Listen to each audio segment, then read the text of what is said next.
ગંગા સતી કહે છે, હે પાનબાઈ, પિંડને બ્રહ્માંડથી પર છે, મારા ગુરુજી તેનો દેખાડું દેશ રે.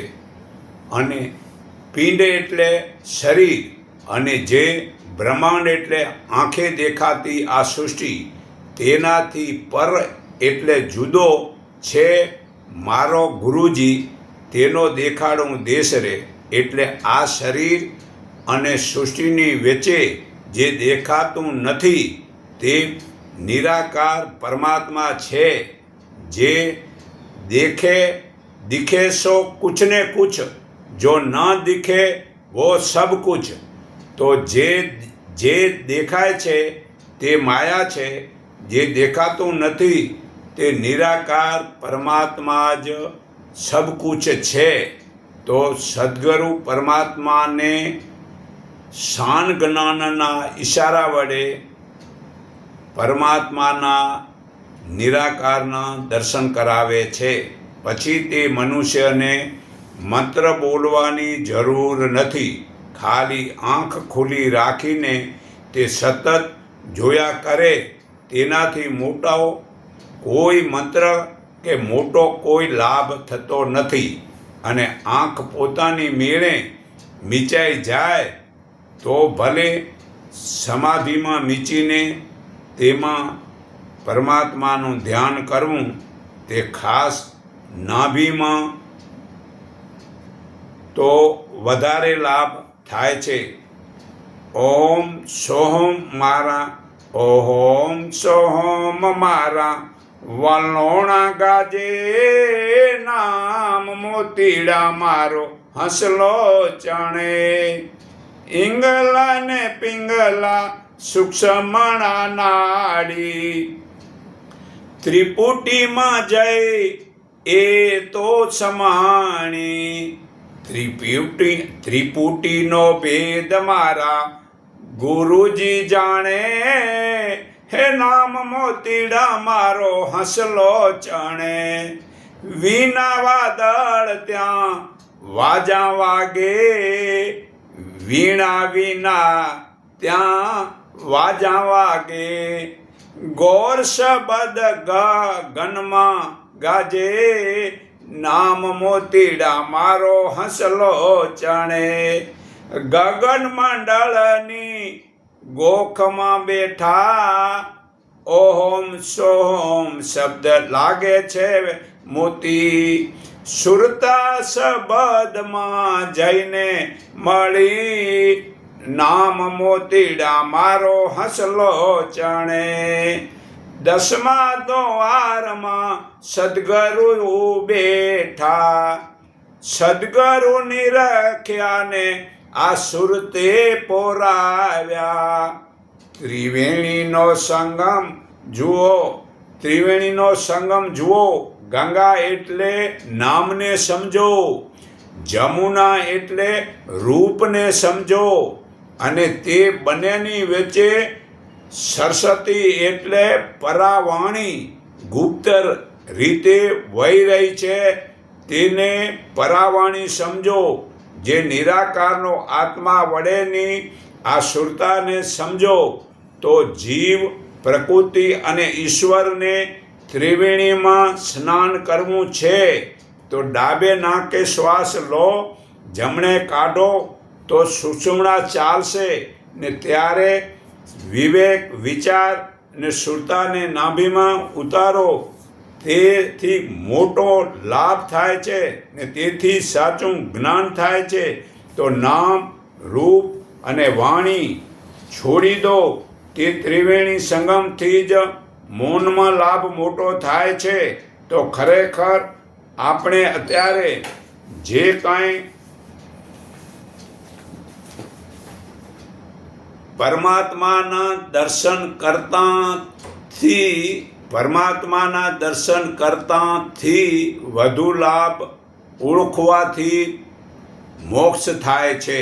પરમાત્માના દર્શન કરવા કરતાં વધુ લાભ પરમાત્માને ઓળખવાથી મોક્ષનો લાભ થાય છે.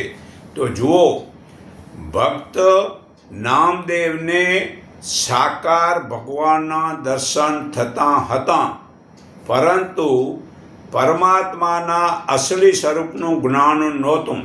તેથી ગોરા કુંભારે તેને કાચો ઘડો કહ્યો હતો. તેથી નામદેવ ખૂબ જ મનમાં દુઃખી થઈને ભગવાનને યાદ કરીને બોલાવ્યા. તે ભગવાન આવીને દર્શન દીધા.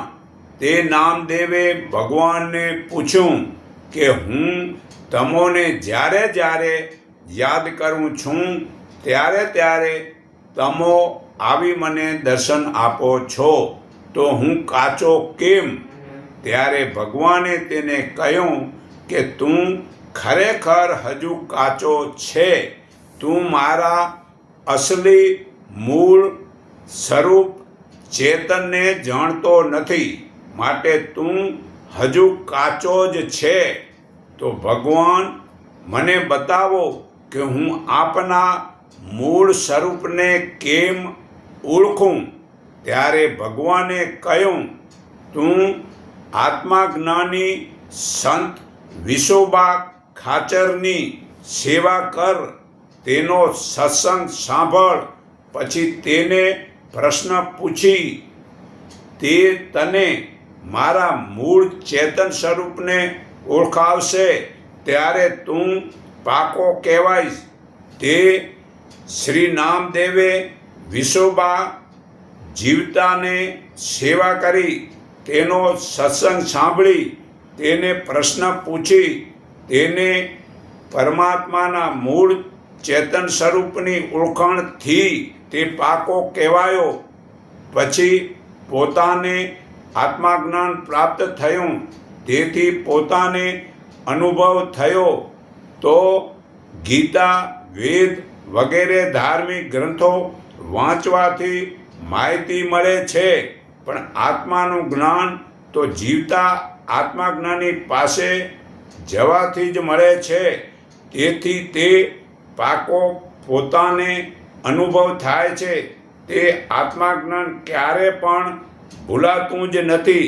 તે મનુષ્યમાં પછી મોહ માયાથી છૂટી જાય છે અને તે પાપ પુણ્ય છોડીને સમાન દ્રષ્ટિથી ગાયને, કૂતરાને, બ્રાહ્મણને, ભંગીને, ચંડાલને સમાન દ્રષ્ટિ રાખે છે. તેમણે અહીં જ જીવનમાં જન્મ મૃત્યુને જીતે છે. તે પરમાત્માનો અક્ષય સુખનો અનુભવ કરે છે. જેમને પોતાના સ્વરૂપનો ચેતનનું આત્મજ્ઞાન થાય છે, તેનો ભય, ઈચ્છા, ક્રોધ, મોહ અને સ્વાર્થ છૂટી જાય છે. તે સદા મોક્ષ મુક્ત છે. આ ગીતા અધ્યાય 5 શ્લોક 18-28 પુરાવો છે. તો જડ મૂર્તિને પૂજવાનું છોડીને અસલી પરમાત્માને ઓળખો, તો જ મનુષ્ય જીવનનું કલ્યાણ થાય છે. આ ખરેખર પરમાત્માના દર્શનથી કરતાં વધુ લાભ ઓળખવાથી અને એમાં આપણી આ સુરતા પુરાવાથી લાભ થાય. ખાલી મતલબ કે જોઈ લેવાથી કંઈ એટલો લાભ થતો નથી, પણ એ જોયેલી વસ્તુમાં પોતાની સુરતા પુરાવો તો લાભ થાય છે. બીજું, રામ કૃષ્ણ મા કાળીનો મોહ છોડ્યો ત્યારે જ પરમાત્માને ઓળખ્યા. તો જાણો, રામકૃષ્ણ મા કાળીના સાચા ભક્ત હતા, છતાં તોતાગીરીએ તે રામકૃષ્ણને કહ્યું કે તું હજી અધૂરો છે, તું કાચો છે. તેથી રામકૃષ્ણ ઘણા જ દુઃખી થયા અને તે રામકૃષ્ણએ મા કાળીને ભોજન માટે હું મા કાળીને કહે છે કે હું તમને ભોજન ખવડાવું છું, તો ભલે તું મા કાળીની મૂર્તિને ભોજન ખવડાવતો હોઈશ, છતાં જા મા કાળીને તું પૂછી આવ કે તું તમારી મૂર્તિને ભોજન ખવડાવું છું, હું તમારી મૂર્તિને ભોજન ખવડાવું છું, છતાં હું અધૂરો અને કાચો છું. તો મા કાળી કહે, ખરેખર તું અધૂરો છે અને કાચો છે. તું મને જે માને છે તે તો મારું માયાનું સ્વરૂપ છે. આ રંગ રૂપ નામ જે છે તે હું માયા છું, પરંતુ તે મને તે બંનેને બનાવનાર પરમાત્મા જુદા છે. પરંતુ તે બંનેને બનાવનાર પરમાત્મા જુદા નિરાકાર છે. તેને જાણવાથી મનુષ્ય પાકો બને છે. તો તે રામકૃષ્ણ તોતાગીરીને કહ્યું કે હું કાચો અને અધૂરો છું, તો મારે શું કરવું કે પાકો બનું? ત્યારે તોતાગીરીએ કહ્યું, જા તું મા કાળીને પૂછી આવ કે હું તમોને છોડીને તોતાગીરીને ગુરુ કરું? તો મા કાળી કહે, બરાબર છે, તેને ગુરુ કર. તે કહે તે તું કર તો પૂર્ણ થઈશ. ત્યારે તેણે તોતાગીરીને પૂછ્યું, મારે શું કરવું? તો તોતાગીરીએ કહ્યું કે તેનું માથું કાપી નાખ, મને મોહ તેનો છોડી દે, મૂર્તિની પૂજા છોડી દે તો પાકો થઈશ. તે રામકૃષ્ણ જ્યારે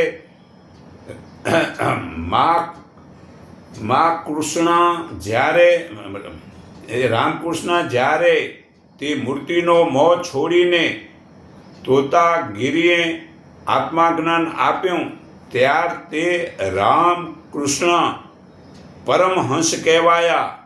આ પરમનો મહાત્મા પછી મળ્યો. આત્માને જાણવા પછી પરમનો મહિમા થયો. તો જે પરમ તત્વ પરમાત્મા નિરાકારને જાણે તે બંને ગુરુ શિષ્ય સમાન બને છે. તો આ રામકૃષ્ણ પરમહંસ કહેવાયા. ક્યારે? જ્યારે નિરાકારને જાણ્યા પછી. તો પરમ તત્વને જાણે, તે મહાન તત્વને જાણે, તે બંને મહાત્મા બને છે. તેમાં સર્વે જગતને સમાન દ્રષ્ટિ જુએ છે. તેમને સ્ત્રી દેખાતી નથી, પુરુષ તે પુરુષ દેખાતો નથી, બધામાં પરમાત્મા દેખાય છે. આ ગીતા અધ્યાય 13 શ્લોક 31માં મનુષ્ય જ્યારે જુદા જુદા પ્રાણી પદાર્થને એક પરમાત્મામાં જ રહેલા જુએ છે અને તે સર્વનો વિસ્તાર પરમાત્માથી જ થયેલો સમજે છે, ત્યારે તે પરમાત્મા રૂપ થાય છે. આ પુરાવો છે. તો આત્મા શરીરમાં હોવા છતાં તે કશાથી લેપાતો નથી કે કશું કરતો નથી.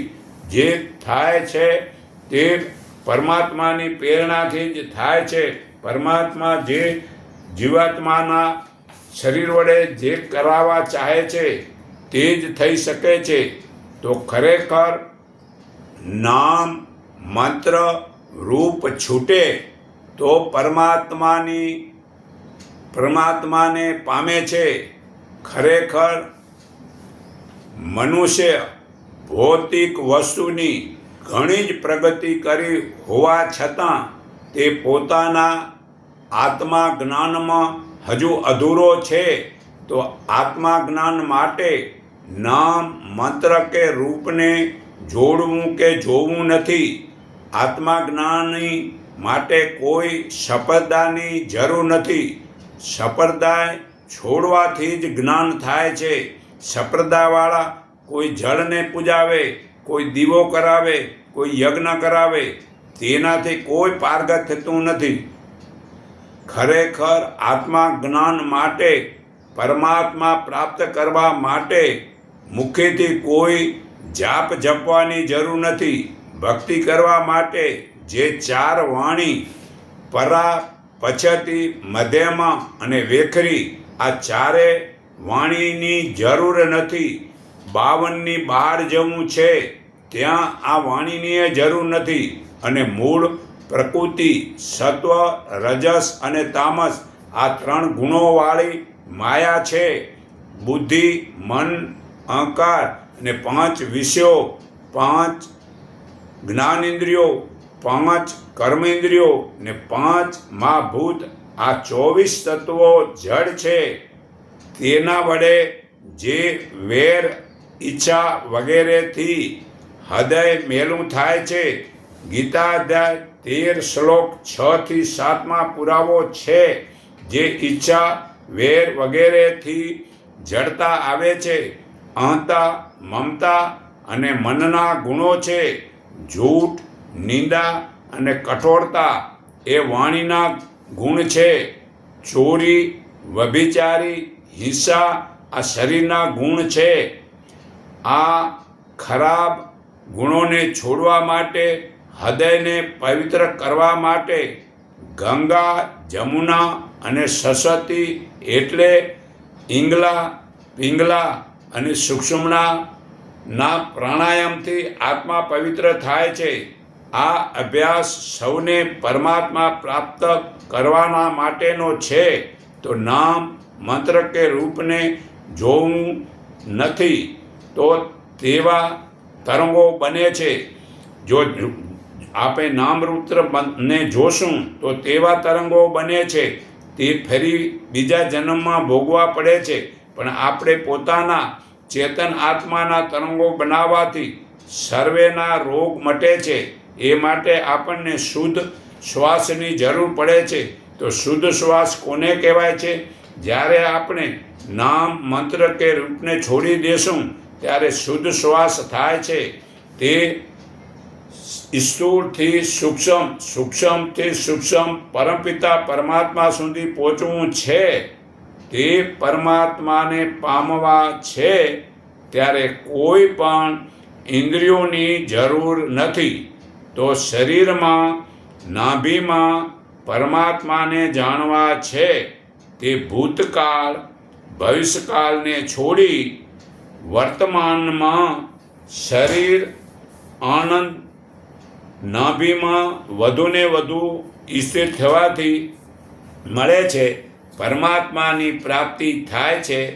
બહારના ભોગોને છોડીને જેણે ઇન્દ્રિયો, મન અને બુદ્ધિ વશ કર્યા છે, જેના ઈચ્છા, ભય, ક્રોધ નાશ પામ્યો છે, એવો જ સાધક મોક્ષની સાધનામાં તત્પર રહે છે.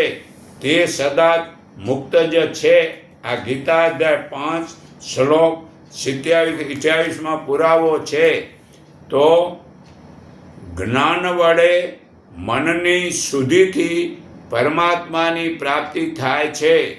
તો આજના વૈજ્ઞાનિક યુગમાં લોકોએ ભૌતિક વસ્તુની ઘણી જ પ્રગતિ કરી છે, છતાં તે પોતાના ચેતન આત્મામાં હજુ ઘણો જ અધૂરો છે. પોતાના અસલી તત્વને તે જાણતો જ નથી. તેથી જન્મ મરણના ચક્રમાં તથા કર્મ વિશેનું ઘણું જ અજ્ઞાન છે. પ્રકૃતિની જળ માયાની ટેવોથી તે મુક્ત થઈ શક્યો જ નથી. તે ખૂબ જ મૂંઝવણ ભરેલા, દુઃખોમાં ઘેરાયેલા, તમોગુણથી ભરેલા અને પોતાના અહંકારથી કહેવાતી પ્રગતિ કરવા મથી રહેલા લોકો પોતાના સાચા જીવનને સમજી શકતા જ નથી. આ વર્તમાન કળિયુગમાં જીવમાંથી શિવ બનવા માટે આત્મા અને પરમાત્મા સાચા સ્વરૂપને ઓળખવા માટે મન, વચન, કર્મ અને નિધ્યાસન વડે જ સરળ ઉપાય છે. તે નિધ્યાસન એટલે જે શબ્દ, અર્થ, સંબંધ સાંભળ્યા હોય, વિચારેલા છે, જે સમજણ મળી છે તે સાચી બરોબર છે કે નથી, આ વાતની પૂરી ચકાસણીને જ પાકો નિર્ણય કરવો તેને નિધ્યાસન કહેવાય છે. તો વેદ ગીતાનું જ્ઞાન 1,96,08,53,117 વર્ષ થયા. તે જૂનું છે. તે વેદ ગીતામાં જણાવ્યા મુજબ ઈશ્વરના સાચા સ્વરૂપને નિરાકાર ભગવાન બતાવવામાં આવેલ છે, તો મનુષ્યમાંથી દેવ રૂપ બનવા કે નિરાકાર પ્રભુ રૂપ બનવા મનુષ્યનું મન એ મોટું સાધન છે. જગતમાં મનથી કોઈ મોટી વસ્તુ છે નહીં. પરમાત્મા બધાથી મોટા છે, પણ જગતના સંસારની અંદર મન એ મોટું સાધન છે. તે મનુષ્ય જો આ મનના સ્વભાવને ઓળખી લે તો ભક્તિના માર્ગમાં પ્રગતિ કરી શકે છે. તો મનુષ્યનું મન એ જીવનમાં સુધારો કરવાનું સાધન છે. તો નિર્મળ શુદ્ધ મન એ જ્ઞાન નેત્ર છે. તેથી મનુષ્ય સર્વે જગાએ ઠસરસ ભરેલા વ્યાપક નિરાકાર પરમાત્મા હજુર છે. તે નિરાકારમાં એકાકાર થવાની અનુભૂતિ કરી શકે છે.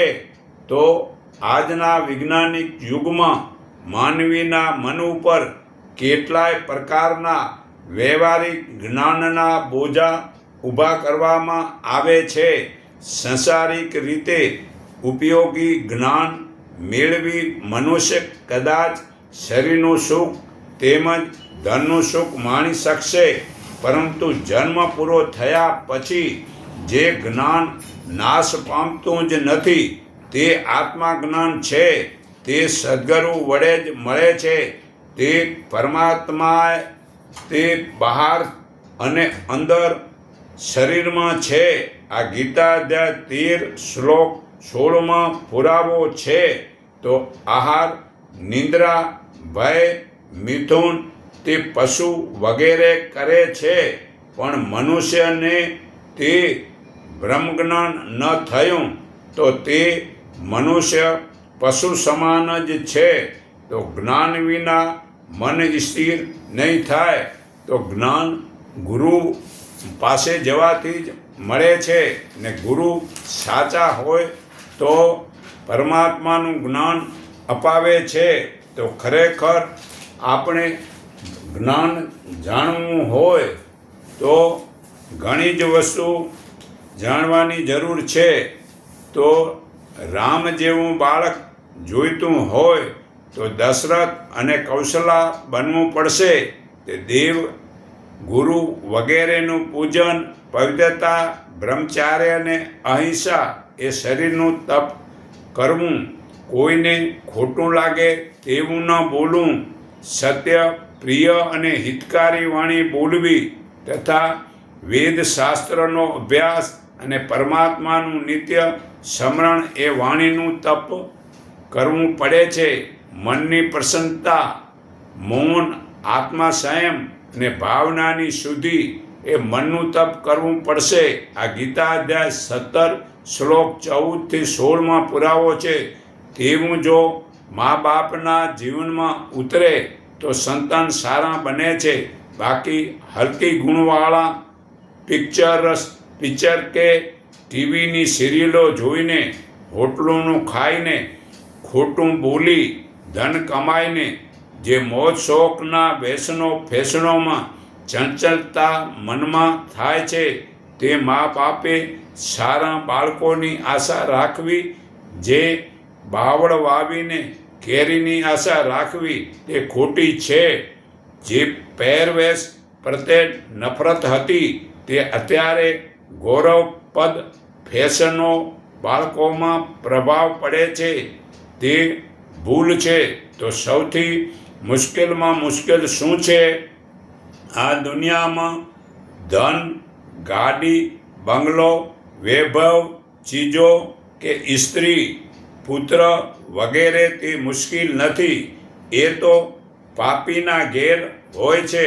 પરંતુ મુશ્કેલમાં મુશ્કેલ જે મનુષ્યનો આ દેહ મળ્યો છે ને મોક્ષની ઈચ્છા રાખે છે અને જ્ઞાની પુરુષનો સત્સંગ સાંભળે છે, તે ત્રણ અતિ મુશ્કેલમાં મુશ્કેલ છે. એ તો જેના ઉપર ભગવાનની ખૂબ જ કૃપા હોય તેને જ મળે છે. તો આધ્યાત્મિકનું મૂળ લક્ષણ એ જ છે કે તેમાં પરમાત્માની શક્તિ કે જેણે વિશ્વનું સર્જન કર્યું છે અને તેનું સંચાલન કરી રહી છે તેમાં શ્રદ્ધા રાખીને નાભીમાં ઉતરવાથી મન તે આત્મા બની જાય છે. તેથી આધ્યાત્મિક વધે છે. તેથી લોકો વધુ પ્રેમાળ, પ્રમાણ, ઉદાર, ધીરજવાન, મિલનસાર, મૈત્રીપૂર્ણ, લાગણીશીલ અને સકારાત્મક ભાવના બને છે.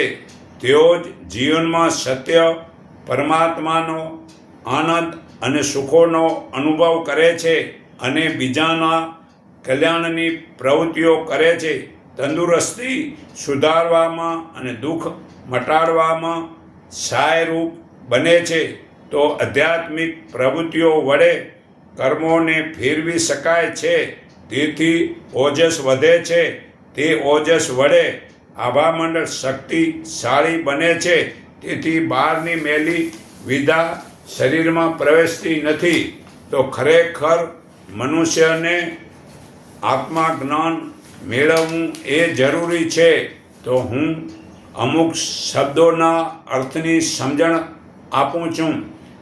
અકર્મ એટલે અભિમાન, વેર, ઈર્ષા છોડી ફરજ મુજબનો સર્વના કલ્યાણનો માટે શુદ્ધ બુદ્ધિથી ભગવત ભાવ પ્રેમથી કર્મને અકર્મ કહેવાય છે.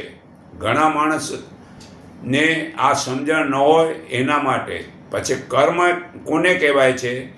મન, વચન અને તનથી શાસ્ત્ર મુજબ કર્તવ્ય કર્મને શુભ કર્મ કહેવાય છે.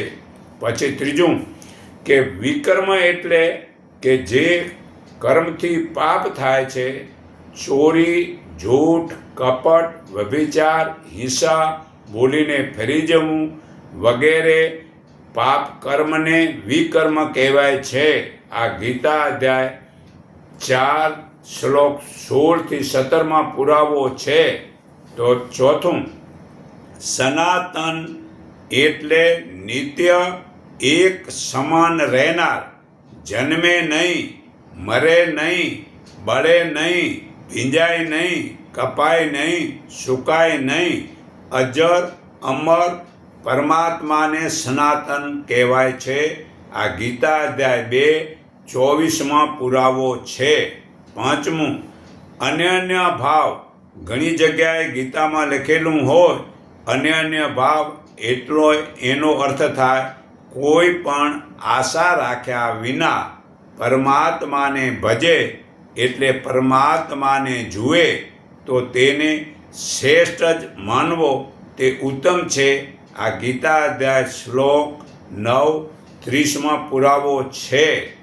તો ધર્મ એટલે સત્ય કર્મને ધર્મ કહેવાય છે. ધર્મને વાત કરે તો જ્યાં ત્યાં માણસ શિવ ધર્મ પાળું છું કે લક્ષ્મીનારાયણ ધર્મ પાળું છું, એ ધર્મની જગ્યાએ આજથી ધર્મ એટલે સત્ય કર્મને ધર્મ કહેવાય છે. તેનું પાલનથી ચિત્ત શુદ્ધ થાય છે. આ ગીતા અધ્યાય 18:47 પુરાવો છે. તો આ પ્રમાણે ક્ષેત્ર એટલે શરીરને કહેવાય છે અને ક્ષેત્રક એટલે આત્માને કહેવાય છે. આ આત્માના ભેદને તથા પ્રકૃતિ એટલે માયાના બંધનમાંથી પ્રાણીનો મોક્ષ કેમ થાય છે અને જેઓ સમાન દ્રષ્ટિ વડે જાણી લે છે અને સમજીને એ જ્ઞાન પ્રમાણે વર્તન કરે છે તેમને પરમાત્મા પ્રાપ્ત થાય છે. આ ગીતા અધ્યાય 13 શ્લોક 35 પુરાવો છે. તો આઠમું, ગય એટલે પરમાત્માને કહેવાય છે. અવિભક્ત એટલે જુદો હોવા છતાં સર્વે ભૂતોમાં વિભાગ માટે જુદો પામેલાની પેઠે રહેલ છે. તે સર્વે ભૂતોનું ધારણ પોષણ કરનાર અને નાશ કરનાર તથા ઉત્પાદન કરનાર છે. આ ગીતા અધ્યાય 13 શ્લોક 17 પુરાવો છે. તો નવમું, તે બ્રહ્મ એટલે કે પરમાત્મા ભૂતોની બહાર અને અંદર પણ છે. તેમ થાવર એટલે વૃક્ષ વનસ્પતિમાં છે, અને જંગમ એટલે પગે ચાલે કે પાંખ વડે ઉડે તેમાં પણ પરમાત્મા છે. તે પરમાત્મા સૂક્ષ્મ હોવાથી દેખાય નહીં, તે દૂરમાં દૂર છે અને સાવ પાસેમાં પાસે છે. આ ગીતા અધ્યાય 13 શ્લોક 16માં પુરાવો છે. તો સધર્મ એટલે આત્મા જ્ઞાનને કહેવાય છે. બીજું, સ્મરણ એટલે જાગૃતિ કે જોવું એવો અર્થ થાય છે. જ્યાં જ્યાં સ્મરણ લખેલું હોય, ગીતા વગેરેમાં કંઈક સંત પુરુષો કહેતા હોય, તો સ્મરણનો અર્થ થાય છે જાગૃતિ અથવા જોવું. આમ ટંકા પાડવા નથી. સ્મરણ એટલે માણસો ટંકા પાડવા માંડી જાય છે. તો આજે આ ખુલાસો હું સમજાવું છું કે સ્મરણ એટલે જાગૃતિ કે જોવું. 12મું, જ્ઞાન એટલે પ્રકાશ. કોઈ મતલબ કે જે છે દીવો ઘીનો કરવાની જરૂર નથી, પણ જ્ઞાનના દીવાનો પ્રકાશ કરવાથી અજ્ઞાનરૂપી અંધકારનો નાશ કરવો છે. આ ગીતાના 10મા અધ્યાયના 11મા શ્લોકમાં પુરાવો છે. ગીતાની અંદર ક્યાંય પણ લખેલું નથી કે ઘીનો દીવો કરવો. હા, જ્ઞાનના દીવાનું કહેલું છે. તો જ્ઞાનનો પ્રકાશના દીવા વડે હે અર્જુન, તારી અંદર અજ્ઞાનરૂપી અંધકાર છે તેને નાશ કરવો છે. તો અર્જુન એટલે આત્મા. દરેકના શરીરમાં જે આત્મા છે એ અર્જુનની સમજણ પરમાત્મા શ્રી કૃષ્ણ આપે છે. તો આજથી પરમાત્માનો પાત્ર શ્રી કૃષ્ણ રોલ ભજવે છે. જે ગામમાં નાટક થાય ને નાટકમાં રાજા ભરથરી થયો હોય, તે પોતાનું નામ બોલતો નથી, પણ રાજા ભરથરી છું એમ બોલે છે. તેમ શ્રી કૃષ્ણ પરમપિતા પરમાત્માનો પાત્ર ભજવી અને તે માટે એનો રોલ ભજવે છે. તો જીતેન્દ્રિય એટલે બધી ઇન્દ્રિયોને વશ કરવી, એને જીતેન્દ્રિય કહેવાય છે. ગીતા અધ્યાય 4 શ્લોક 39માં પુરાવો છે. તો જે ઇન્દ્રિયોને જીતે છે તે જ પરમાત્માને પ્રાપ્ત કરી શકે છે. 14મું, સૌ એટલે પોતાને, અર્થ એટલે મેળવું, પોતાને ઓળખી લેવું, એનો અર્થ સ્વાર્થ. સવ એટલે પોતાને ઓળખવું, સવ એટલે પોતાના આત્માને ઓળખવું. આ બધા સંતો એક જ વાત કહે છે કે સવને ઓળખો. સવને એટલે કે નિજને ઓળખો. નિજને એટલે પોતાના આત્માને ઓળખો. તો ભજનનો અર્થ, હે મન તું આત્માને જો. એ મન તું આત્માને જો. મન ભજ એટલે મન તું આત્માને જો. ક્યાંય ભજન બોલવાનું કહ્યું નથી. ભજન સંતો કહે છે તું ભજન કર એટલે આત્માને જો. બોલવાની જરૂર નથી, પણ આ માણસોને સમજણ નથી એટલે ભજન બોલવા માંડી જાય છે. અચ્છા, ભજન તમે બોલો, એ ભજનની અંદર, સાંખીની અંદર તત્વજ્ઞાની પુરુષોના ઘણા સમજણ છે. તે એની ભજન બોલીને એના ફોડ જો કરે ને અર્થ જો સમજાવે તો ભજનનો અર્થ થાય. બાકી ખાલી તમે નાચવા કે ગાવા કે સાંભળવા જાઓ તો મન ચંચળ થાય, અને મન ચંચળ થાય તો તમારે ભક્તિ ન થાય, ને ભક્તિ ન થાય તો એમાં તમારે પારગત ન થાવ ને ક્યારે મુક્તિ ન થાય. તો એવા ભજનના મંડળમાં જવાની જરૂર નથી. જ્યાં ભજન થાય ને ભજનની ફૂડ થાય ત્યાં જવું. બાકી ભજન મંડળીમાં જવાથી ક્યારે માણસ પારગત થતું નથી. તો પુરુષાર્થ, પુરુષ અર્થ ઉત્તમ પુરુષ એટલે નિરાકાર પામવાની ક્રિયાને પુરુષાર્થ કહેવાય છે. તો પુરુષાર્થ, પુરુષ અર્થ ઉત્તમ પુરુષ એટલે નિરાકાર પામવાની ક્રિયાને પુરુષાર્થ કહેવાય છે. તો પુરુષાર્થ વડે જ સારું થાય છે. ગુરુ એટલે ઘુ એટલે અજ્ઞાન અને રૂ એટલે જ્ઞાન, જ્ઞાન એટલે પ્રકાશ. તે આ ગુરુ વડે જ્ઞાન પ્રકાશ પ્રાપ્ત કરવાનું છે. તો ગુરુ ઘણા હોય છે. ગુરુ સંસારની વસ્તુનો માયાની વસ્તુને શીખવાડે છે. સદગુરુ એ બધું ભૂલાવે છે અને છેલ્લે પોતે પોતાનો આત્માને ગુરુ બનાવે તો પારગત થાય છે. તો ઓજસ અજંપો, જ્યાં અજંપો કહેવામાં આવે ત્યાં મૌન રહેવાની વાત સમજવી. અજંપા જાપ કરો એમ કોઈ બી કહે તો મૌન રહેવાનું છે, ચૂપ થઈ જવાનું છે. અજંપો એટલે કાંઈ ન બોલીએ એને અજંપો કહેવાય છે. તો 19મું અવક્ત એટલે પ્રકૃતિને કહેવાય છે. અવક્ત એટલે પ્રકૃતિને કહેવાય છે.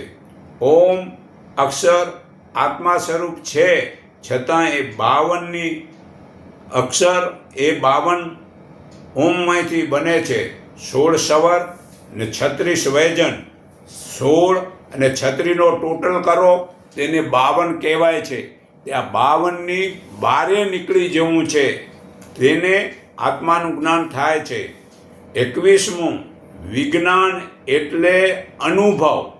જ્યાં વિજ્ઞાન લખેલું હોય ત્યાં આજથી અનુભવ સમજવાનું.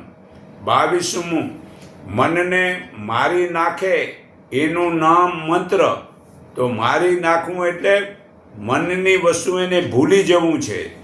પછી 23મું નિષ્કર્મ એટલે કર્મ ફળમાંથી મુક્ત થવું, તેને નિષ્કર્મ કહેવાય છે.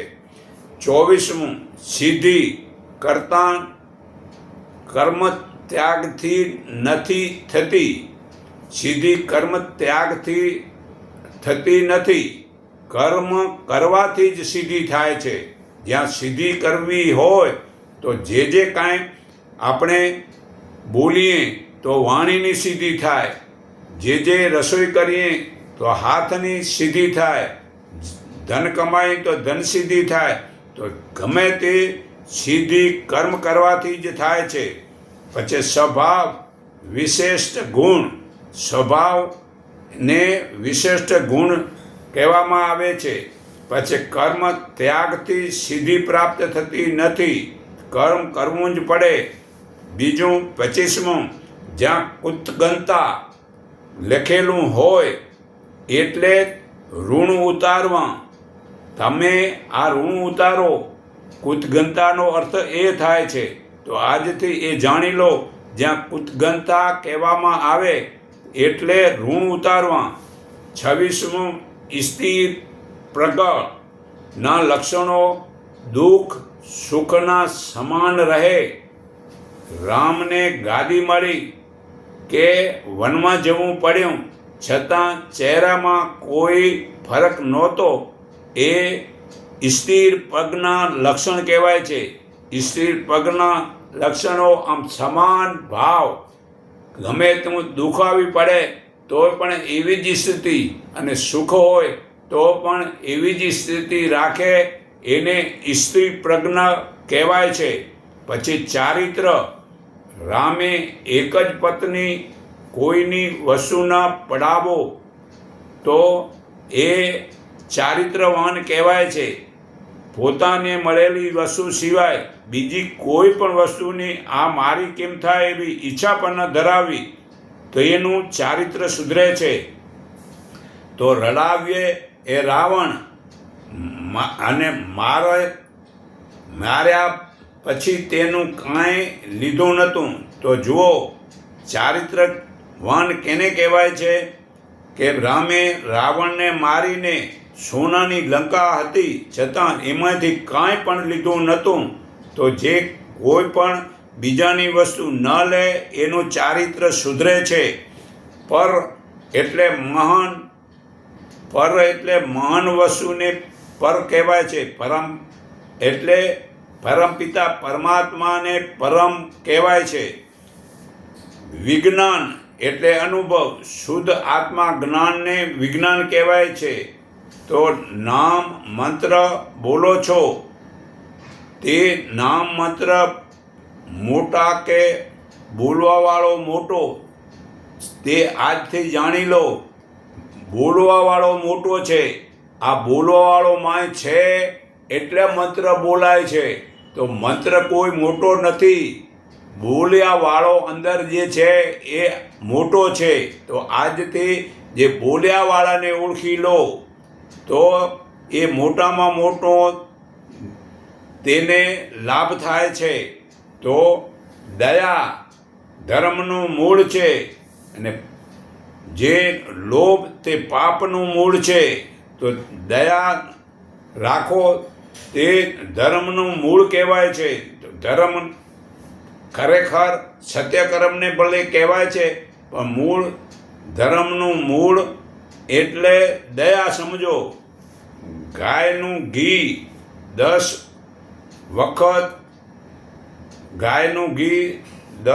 વખત સાલ જૂનું ઘી પગને નીચે માલિશ કરો, સર્વે રોગ મટે છે. ગાયનું 10-20 સાલ જૂનું ગાયનું ઘી 10 કે 20 સાલ જૂનું ઘી પગને નીચે માલિશ કરો, સર્વે રોગ મટે છે. તો જ્યાં હવે આર્જવ લખેલું હોય એટલે મન વચનની સરળતા રાખો, તેને આર્જવ કહેવાય છે. પછી યોગ એને જ્ઞાન મળી ગયું તે યોગી જ્ઞાન થયો સમજો. યોગ એટલે પરમાત્મામાં જોડાવું. આ પરમાત્મામાં સુરતા જોડાવણી એને યોગ કહેવાય છે. તો આ ઘણા આજે અર્થના ખુલાસા કર્યા અને આ ખરેખર આપણે ગંગા સતીના ભજનની થોડીક સમજણ આપી. તો આ બધું જીવનમાં આત્માજ્ઞાન ઉતારવા માટેની જે સમજણ આપેલી છે તો હું સર્વના હૃદયમાં રહેલા પરમપિતા પરમાત્માને હું મારા હૃદય ભાવથી નમન કરું છું. એકને ઓળખો, એકને માનો, એક સંઠીન બનો, એટલું કહી હું મારી વાણી વિરામું છું.